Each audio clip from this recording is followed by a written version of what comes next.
মানুষের হায়াতকে আল্লাহ একবারই নির্ধারিত করে থাকেন?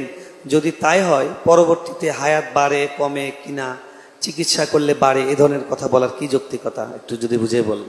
এ সম্পর্কে একটি হাদিস, আল্লাহ রাব্বুল আলামিনের কাছে সকল তাকদিরই চূড়ান্ত, কিন্তু তাকদিরের যে লেখক ফেরেশতারা আছে তাদের কাছে তাকদির দুই প্রকার, একটা তাকদিরে মোবরাম আর একটা গায়রে মোবরাম, একটা চূড়ান্ত একটা অচূড়ান্ত।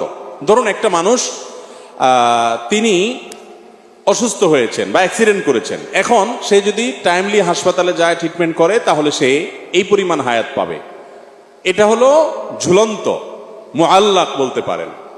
আরেকটা হলো যে না, প্রত্যেকটা মানুষের একটা লিমিটেড একটা ফিক্সড বাজেট আছে। ফর এক্সাম্পল আপনার 50 বছর আপনার বাজেট আছে হায়াত, বাকি আপনার লাইফস্টাইলের উপরে আপনার পদক্ষেপের উপরে নির্ভর করে আরো 30 বছর 20 বছর 40 বছর আপনি বাঁচবেন বা বাঁচবেন।